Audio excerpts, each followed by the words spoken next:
Hello students. Previous class में अपन discuss कर रहे थे हेनरीज लॉ, है ना। क्या था हेनरीज लॉ, वो भी अपने को पता है कि दैट हेनरी लॉ के जो न्यूमेरिकल्स आते हैं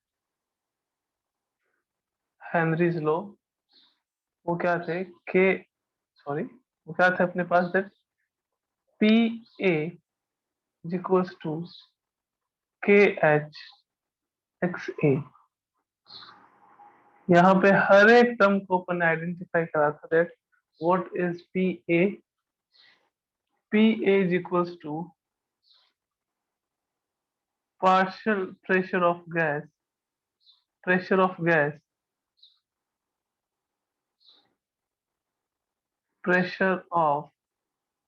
gas kh equals to Henry's constant and xa equals to mole fraction of gas mole fraction of gas। Henrys constant है जो वेरी करता है, depend on nature of gas. इसकी वैल्यू जो है वो कोई फिक्स नहीं रहती हेनरीज कांस्टेंट की। डिफरेंट डिफरेंट गैसेस के लिए डिफरेंट डिफरेंट होती है। ओके। और प्रीवियस क्लास में एक छोटा सा न्यूमेरिकल भी देखा था हेनरी लॉ पर। आज एक और देख लेते हैं, एक और numerical. What is the numerical question. देखिएगा कि आपको कैलकुलेट करना है एट व्हाट प्रेशर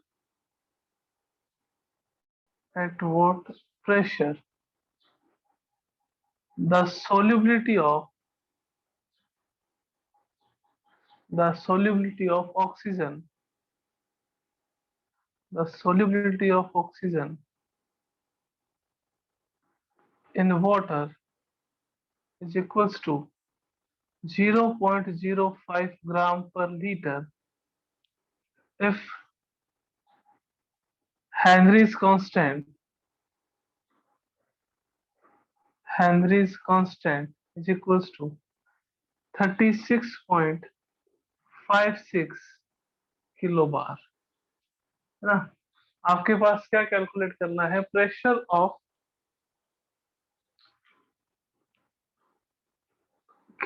कैलकुलेट करना है। कब कैलकुलेट करना है, when the solubility of oxygen is water is 0.05 ग्राम पर लीटर। और आपको गिवन क्या है, हेनरीज कांस्टेंट गिवन, है ना। At what pressure the solubility of oxygen in water the solubility of oxygen in water is 0.05 gram per liter if Henry's constant is equals to 36.56 किलोबार। तो कैसे करेंगे इस क्वेश्चन को, कि अपने पास फॉर्मूला पता है कि that P A is equals to K H X A. P A is the pressure of gas, K H is equals to Henry's constant and X A is equals to mole fraction of gas. यानी कि अपने को क्या करना पड़ेगा कि सबसे पहले first of all we have to calculate mole fraction of oxygen. Mole fraction of oxygen सबसे पहले आपको कैलकुलेट करने पड़ेंगे। मोल फ्रैक्शन ऑफ ऑक्सीजन अगर अपन को कैलकुलेट करना है, मोल फ्रैक्शन ऑफ ऑक्सीजन, फॉर्मूला क्या हो जाएगा, that moles of oxygen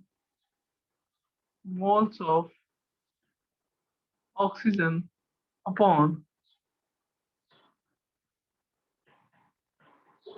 total moles. Moles of oxygen upon आपके पास क्या आएगा, टोटल मोल्स। मीन्स अपने को क्या क्या किस किस चीज की रिक्वायरमेंट है। अपने को एक तो रिक्वायरमेंट है मोल ऑफ ऑक्सीजन की। टोटल मोल का मतलब क्या हो गया, that moles of oxygen plus आपके पास क्या हो गया, moles of solvent. Moles of oxygen plus आपके पास क्या हो गया, मोल्स ऑफ सॉल्वेंट। सॉल्वेंट जो है वो यहाँ पे अपने पास क्या है, वाटर है। तो क्या कंसीडर करेंगे, वाटर के मोल्स। तो एक तो आपको ऑक्सीजन के मोल्स की रिक्वायरमेंट है, दूसरा आपको किसकी रिक्वायरमेंट है, मोल्स ऑफ सॉल्वेंट यानी कि वाटर के मोल्स की रिक्वायरमेंट है। तो अपने को दोनों कैलकुलेट करने पड़ेंगे। कैसे कैलकुलेट करेंगे, तो अगर आपको मोल्स ऑफ ऑक्सीजन कैलकुलेट करना है, that moles of oxygen is equals to, oxygen के मोल्स क्या आएंगे, weight in gram, weight in gram upon oxygen एक गैस है, तो यहाँ क्या आ जाएगा, मॉलिक्यूलर वेट। तो ऑक्सीजन का कितने मोल्स आ गए अपने पास, that moles of oxygen is equals to 0.05 upon में क्या आएगा आपके पास 32, 0.05 अपॉन में अपने पास क्या आ जाएगा 32।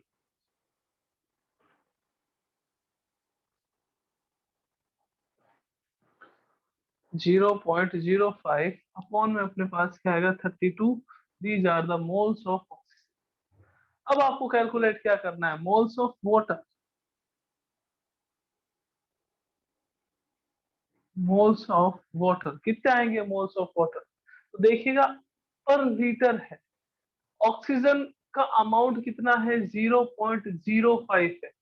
तो अपने को एक बात पता है कि पर लीटर है, यानी कि जो सॉल्वेंट का volume, volume of solution will equal to the volume of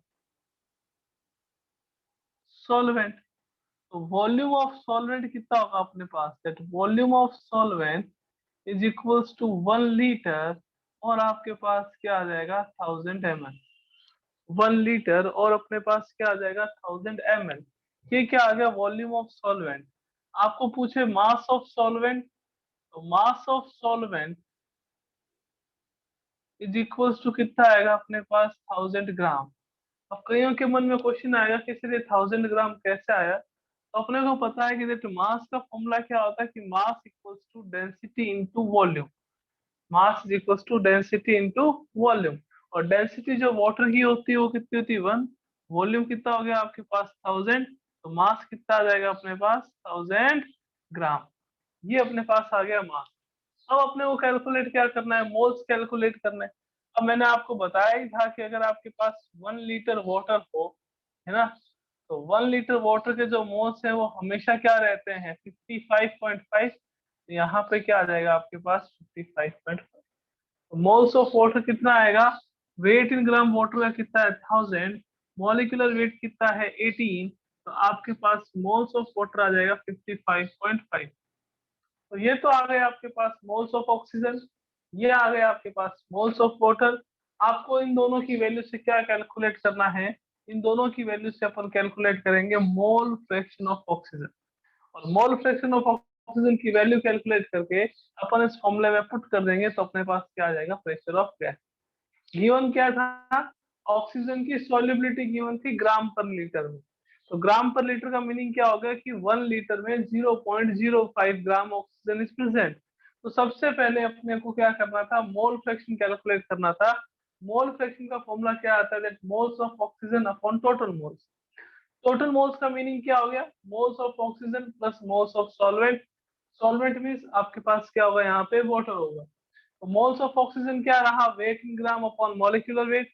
weight in gram कितना गिवन है 0.05, और मॉलिक्यूलर वेट कितना गिवन है आपके पास 32। मोल्स ऑफ वाटर कैलकुलेट करना है, moles of water. Volume of solution कितना था, वॉल्यूम आपके सॉल्यूशन का 0.05 ग्राम पर लीटर अगर गिवन है, तो सॉल्यूशन का वॉल्यूम आएगा, वो सॉल्यूशन का वॉल्यूम आएगा 1 लीटर, या अपन इसको क्या कह सकते हैं 1000 ml। 1 लीटर और आप इसको क्या कह सकते हो 1000 ml। तो वॉल्यूम ऑफ सॉल्वेंट कितना हो जाएगा 1000 ml।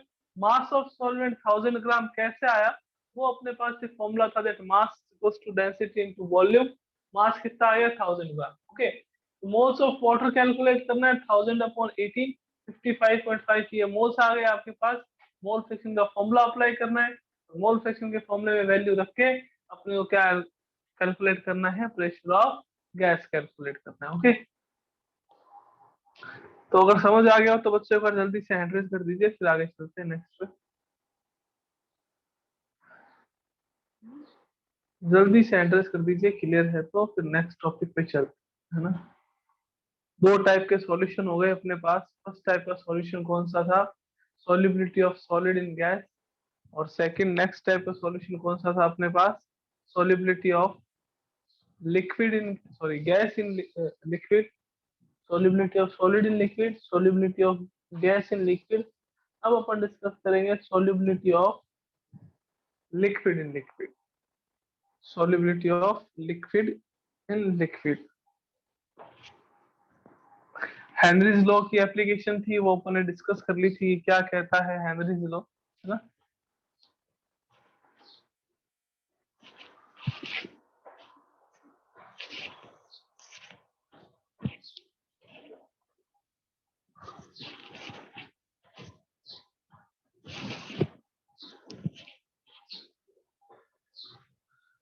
नेक्स्ट अपने पास जो टॉपिक आता है वो टॉपिक है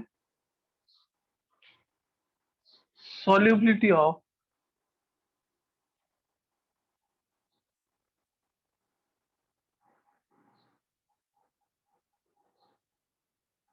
liquid in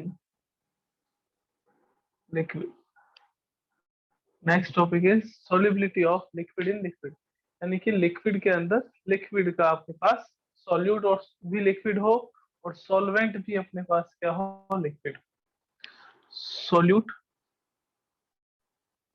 भी आपके पास क्या हो, लिक्विड, और जो सॉल्वेंट है वो भी आपके पास क्या हो, लिक्विड। इस टाइप के सॉल्यूशन को अपन कहते हैं liquid in liquid.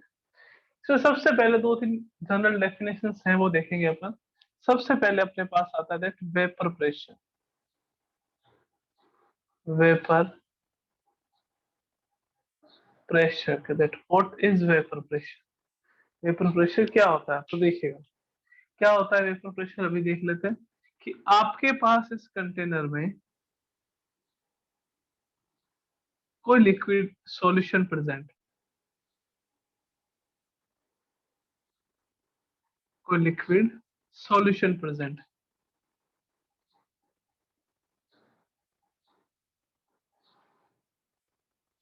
Liquid solution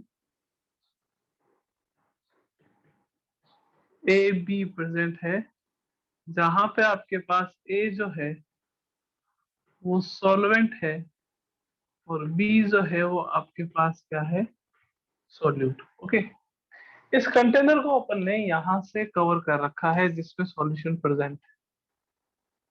इस कंटेनर को आपने क्या कर रखा है, कवर कर रखा है।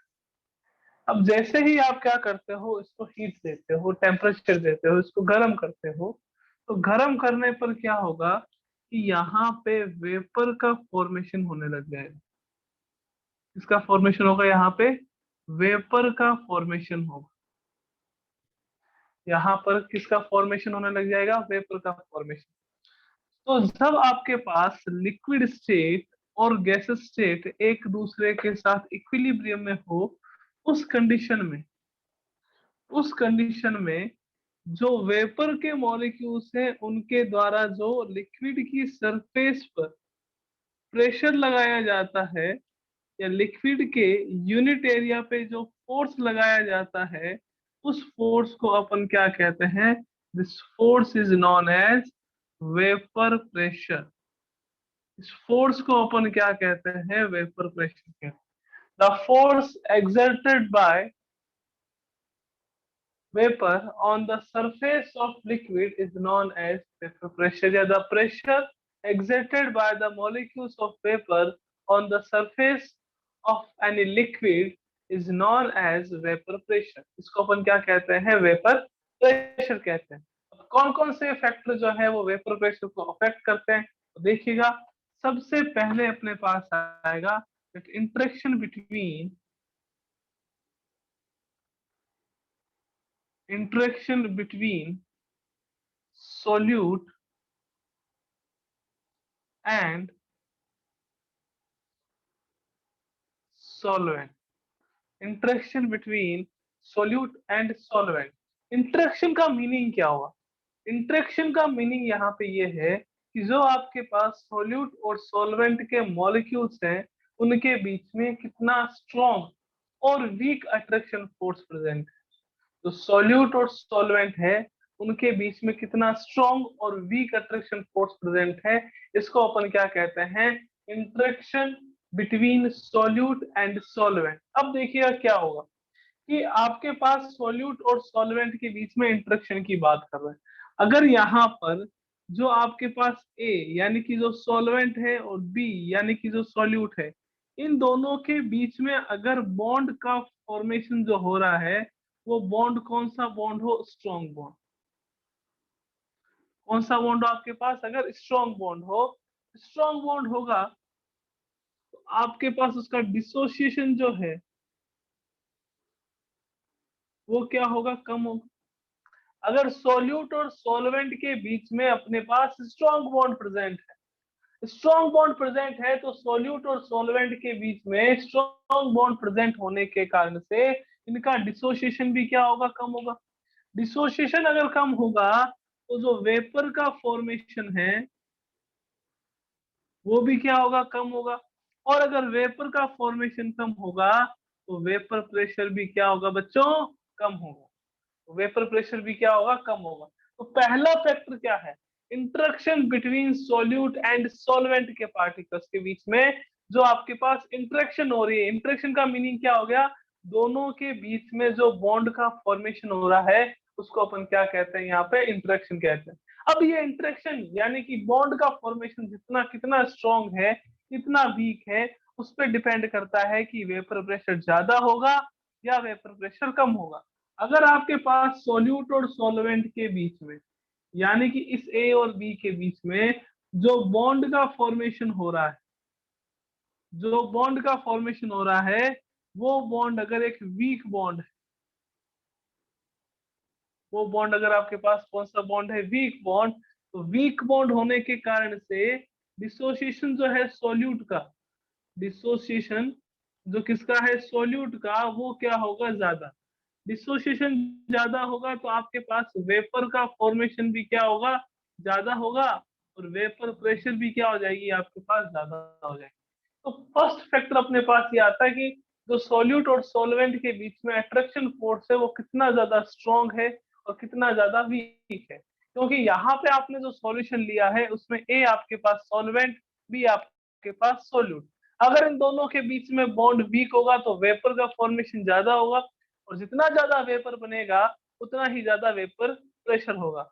अगर आपके पास इन दोनों के बीच में बॉन्ड जो है वो स्ट्रॉन्ग बॉन्ड है, यानी कि सॉल्वेंट के पार्टिकल्स सॉल्यूट के पार्टिकल्स को जाने ही नहीं देना चाहते, तो आपके पास इन दोनों के बीच में यानी कि वेपर का फॉर्मेशन क्या होगा? कम होगा। और वेपर प्रेशर भी क्या हो जाएगा? कम हो जाएगा। तो ये फर्स्ट फैक्टर था कि वेपर प्रेशर को कौन कौन से फैक्टर अप्लाई कर अफेक्ट करते हैं। तो वेपर प्रेशर होता क्या है कि the pressure exerted on the surface of liquid by the molecules of vapour is known as vapour pressure. और फर्स्ट फैक्टर था इंटरेक्शन। सेकंड देखिएगा टेम्परेचर। सेकंड फैक्टर अपने पास क्या आता है? Temperature. Second factor is temperature.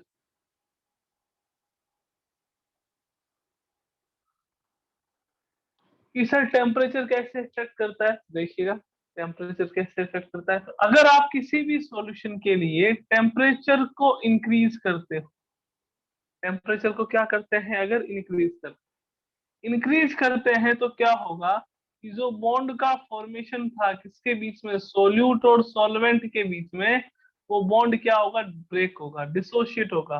Bond dissociate होगा तो वह आपके पास क्या होगा कि वेपर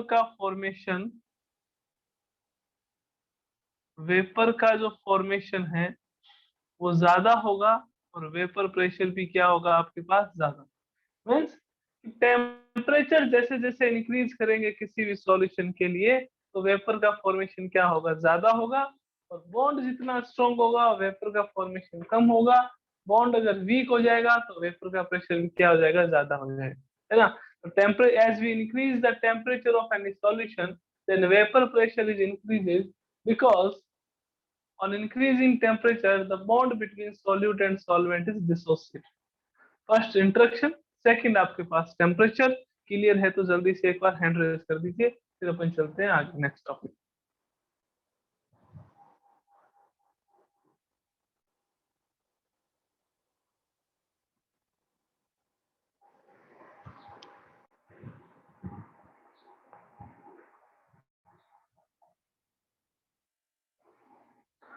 अब अपने कुछ डेफिनेशन है ना लिक्विड, आपके पास सॉल्यूशन जो आप अपन डिस्कस कर रहे हैं लिक्विड एंड लिक्विड का, तो उसके लिए कुछ डेफिनेशन है। जैसे पहली डेफिनेशन अपने पास वेपर प्रेशर थी, है ना।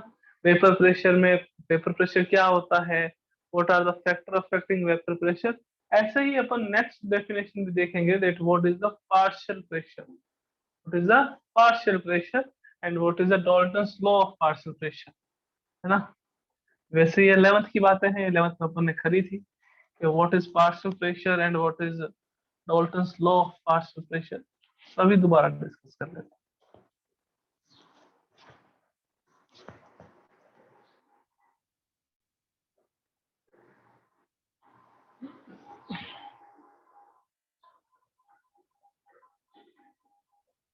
पार्शियल प्रेशर, सर क्या होता है पार्शियल प्रेशर? पार्शियल प्रेशर क्या हो गया? मैंने कहा मेरे पास एक कंटेनर है, उस कंटेनर में मेरे पास 4 to 5 inert gases present, 4 to 5 inert gases are present in a container. तो मैं कहूंगा कि कंटेनर का टोटल प्रेशर कितना होगा, कंटेनर का टोटल प्रेशर कितना होगा। तो आप सब इंटेलिजेंट है, आप कहोगे सर कंटेनर का जो टोटल प्रेशर है वो जितनी भी उसमें गैसेस है, आपने कहा कि 5 gases are present in a container, तो जितनी भी उनमें गैसेस हैं उनके इंडिविजुअल प्रेशर के सम के इक्वल होगा, उनके इंडिविजुअल प्रेशर के सम के इक्वल होगा। तो ये तो क्या था आपके पास डाल्टन्स लॉ। और जो इंडिविजुअल प्रेशर आता है ऑफ ईच गैस, हर एक गैस का जो इंडिविजुअल प्रेशर है उसी को अपन क्या कहते हैं, पार्शियल प्रेशर कहते हैं। Means pressure of A gas which is present in a container, किसी भी कंटेनर में जो 4 to 5 गैसेस प्रेजेंट है उसमें से किसी एक गैस का जो प्रेशर होगा उसको अपन क्या कहेंगे, पार्शियल प्रेशर कहेंगे। क्या कहेंगे, पार्शियल प्रेशर। और पार्शियल प्रेशर का फॉर्मूला क्या अप्लाई करते हैं अपन, that partial pressure of any gas, partial pressure of any gas is equals to moles of that gas, moles of that gas upon total moles multiplied by total pressure, multiplied by total pressure. Or we can also use this formula that moles of that gas upon total moles जो है, moles of that gas upon total moles जो है, it is known as mole fraction। इसको अपन क्या कहते हैं, mole fraction कहते हैं। तो mole fraction of that gas multiply by आपके पास क्या आ जाएगा, total pressure, it is partial pressure of that, ये उस गैस का क्या हो जाएगा, पार्शियल प्रेशर हो जाएगा। एक फॉर्मूला और अपन यूज कर सकते हैं कि सर कौन सा, कि आपके पास एक इक्वेशन थी, कौन सी थी, according to ideal gas equation, according to ideal gas equation. क्या कहती है आइडियल गैस इक्वेशन, कि सर ये कहती है PV equals to NRT, PV equals to आपके पास क्या आ जाएगा, एनआरटी। ये आपके पास आइडियल गैस इक्वेशन है। आपको क्या करना है, आपको प्रेशर कैलकुलेट करना है किसी एक गैस के, लाइक आपको पी ए कैलकुलेट करना है। तो P A is equals to N A R T upon आपके पास वॉल्यूम। सर एन ए क्या है, N A is equals to moles of a particular gas, moles of a particular gas. P A क्या है आपके पास, P A is equals to partial pressure, partial pressure of that gas, उस gas का ये क्या होगा, पार्शियल प्रेशर। तो इस फॉर्मूले से भी अपन पार्शियल प्रेशर कैलकुलेट कर सकते हैं। वी आपके पास total volume of the container, R is equals to gas constant, और टी इज इक्वल्स टू आपके पास क्या रहेगा, temperature, T is equals to temperature. अब मैंने कहा था ये तो पार्शियल प्रेशर हो गया, अब अपन देखेंगे Dalton's law of partial pressure क्या था। Dalton's law of partial pressure, कि डाल्टन के पार्शियल प्रेशर का लॉ क्या था, 11th की बात है। क्या था कि डाल्टन ने क्या कहा था कि अगर आप क्या करते हो किसी कंटेनर में 4 to 5 इनर्ट गैसेस देते हो, इनर्ट गैसेस का मीनिंग क्या होगा, जो आपस में रिएक्शन नहीं करती है, that gases are known as inert gases. इसने कहा किसी आप कंटेनर में 4 to 5 इनर्ट गैसेस देते हो, तो तो total pressure of the container, total pressure of the container is equals to the sum of partial pressure of each gas। हर एक गैस के पार्शियल प्रेशर के सम के इक्वल होता है क्या, टोटल प्रेशर। अगर आपने कोई भी कंटेनर में मान लीजिए कि 3 गैसें ली हैं, ए ली है, बी ली है और सी ली, ए का जो प्रेशर है वो आपके पास पी ए, बी का जो प्रेशर है वो आपके पास पी बी, और सी का जो प्रेशर है वो अगर आपके पास पी सी है, तो total pressure of the container जो है यानी कि P T is equals to आपके पास क्या होगा, P A plus P B plus P C. यानी कि जितनी भी गैसेस हैं उनके पार्शियल प्रेशर के सम के इक्वल जो है वो कंटेनर का टोटल प्रेशर रहता है। तो पार्शियल प्रेशर क्या होता है, इसके दो फॉर्मूले अपन ने देखे। मोल फ्रैक्शन ऑफ गैस, जिसके भी आपको पार्शियल प्रेशर कैलकुलेट करना हो उसके मोल्स मल्टीप्लाई बाय अपन क्या कर देंगे, total pressure. Otherwise ideal gas equation से देख सकते हो, P A is equals to NaRT upon V। What is the P A, P A is the partial pressure of gas, जिसका भी अगर आपको पार्शियल प्रेशर कैलकुलेट करना है। Na is equals to moles of a particular gas, किसी एक गैस के moles of a particular gas को अपन क्या कह देंगे यहाँ पे N। Dalton's law of partial pressure क्या था कि total pressure of a container in which 3 or more than 3 inert gases are present is equals to the sum of partial pressure of each gas। हर एक gas के partial pressure के सम के equal होता है ना। इसको अपन ऐसे भी लिख सकते हैं, पीटी को जो टोटल प्रेशर है आपके पास, इसको अपन ऐसे भी लिख सकते हैं। कैसे सर, तो देखिए कि आप ऐसे भी इसको एक्सप्रेस कर सकते हो, that PT is equals to, ये क्या था, एक गैस का प्रेशर था NaRT upon V plus NbRT upon V NcRT upon V। तो जो टोटल प्रेशर है वो आपके पास क्या आ जाएगा कि आपके पास ये आ जाएगा Na plus Nb plus Nc, आपके पास ये आ गया RT upon V। RT upon V क्या आ जाएगा common, Na plus Nb plus Nc से भी आप क्या कर सकते हो, पार्शियल प्रेशर कैलकुलेट कर सकते हो। ये आपके पास क्या थी इस चैप्टर में, जो अपन लिक्विड सॉल्यूशन स्टार्ट कर रहे हैं। लिक्विड सॉल्यूशन का मीन कि आपके पास सॉल्यूट भी लिक्विड हो और सॉल्वेंट भी लिक्विड हो। अगर उस टाइप के अपन अगर सॉल्यूशन पढ़ते हैं जिसमें both the solute and solvent are liquid, then we have to discuss some topics like partial pressure, like Dalton's law of partial pressure, like vapor pressure। इन सबको अपने को क्या करना पड़ेगा, डिस्कस करना पड़ेगा। ओके, अब चलते हैं बच्चों आगे। ये आपके पास क्या थोड़ा बहुत 11th का रिवीजन था, 11th के टॉपिक थे, एक बार दोबारा इसको देख लिए बिकॉज अपन आगे इनका बहुत ज्यादा यूज करेंगे। नेक्स्ट देखिएगा, लिक्विड सॉल्यूशन जो है उसका एक लॉ है छोटा सा, क्या लॉ है देखते हैं। ये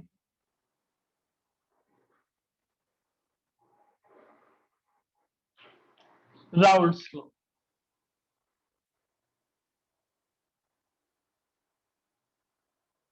Raoult's law, what is Raoult's law, क्या है राउल्ट्स का नियम।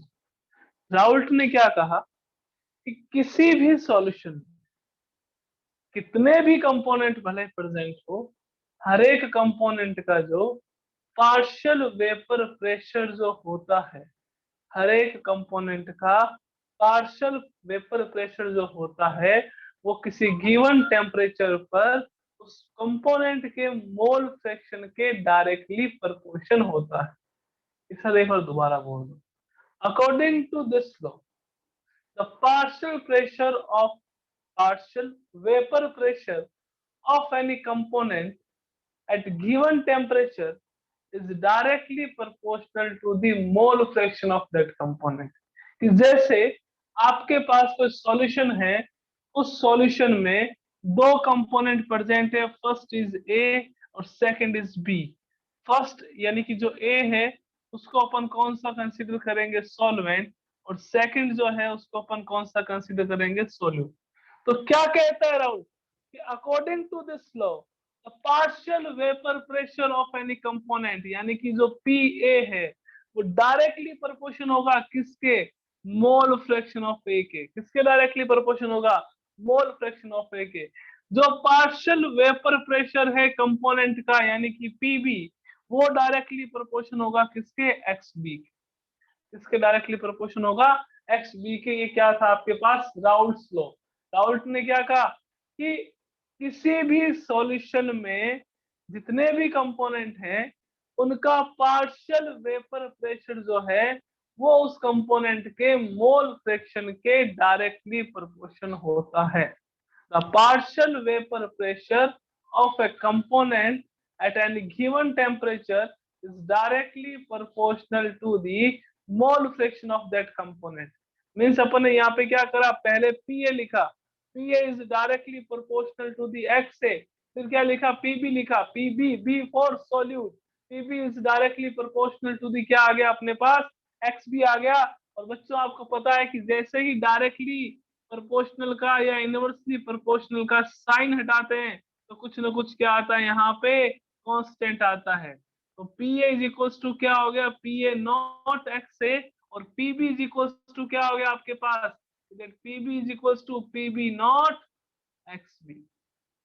P B not x B के सर क्या है ये P A P B P B, तो देखिएगा P A क्या है, P B क्या है, सबको अच्छे से एक्सप्लेन करते हैं। P A है पार्शियल वेपर प्रेशर